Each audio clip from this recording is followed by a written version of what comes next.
Europe. Il est 7h14, Patrick Cohen. Le vrai faux, Géraldine Vosner, et les départements à bout de souffle face aux mineurs étrangers. Le nombre de ces mineurs isolés a presque doublé cette année et les départements qui sont en charge de l'aide sociale à l'enfance sont étranglés. Or, le gouvernement ne ferait rien, dénonce le président du Sénat, Gérard Larcher. Vous verrez qu'aujourd'hui, la question migratoire n'est pas traitée dans notre pays. Et on le voit tout simplement avec le baromètre des mineurs étrangers non accompagnés, dont le chiffre a multiplié par 10. Le nombre de mineurs non accompagnés multiplié par 10, c'est vrai ou c'est faux ?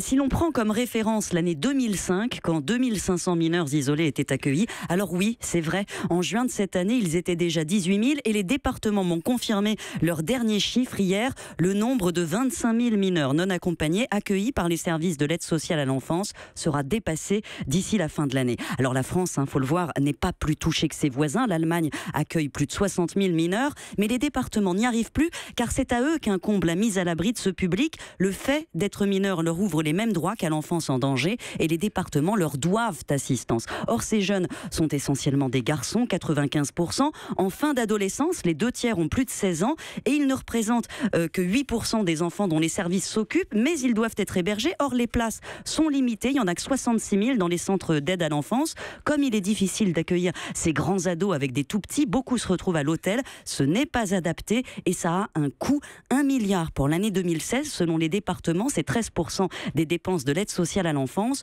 Ce coût va logiquement doubler, approcher les 2 milliards en 2017. Et l'État ne prend rien en charge ? Pas assez, 132 millions l'an prochain, une rallonge que le Premier ministre a récemment concédée. En fait, il prend en charge 5 jours d'hébergement pendant lesquels on est censé déterminer si le jeune est vraiment mineur. Le problème, c'est que cette vérification dure en moyenne 40 jours. Il faut étudier les papiers, conduire des entretiens. C'est d'autant plus compliqué que les fraudes sont nombreuses. Sur les derniers contrôles, seuls 40% des demandeurs étaient vraiment mineurs. Donc, ce que demandent les départements, c'est de l'aide pour évaluer avec des critères nationaux. Et ils veulent que l'État, qui est responsable du contrôle des frontières, prenne en charge une partie du reste de ces 2 milliards, car ces enfants ont besoin de structures. Ils sont déracinés, ils doivent s'insérer dans la vie active, être formés. Rien n'est prévu pour ça dans le budget général. On compte sur les départements qui ont des ressources limitées. Les départements négocient en ce moment avec le gouvernement, mais accueillir dignement ces enfants en accord avec les conventions internationales, ce sera difficile à coût constant. Merci à vous, Géraldine Vosner. Europe. Europe 1.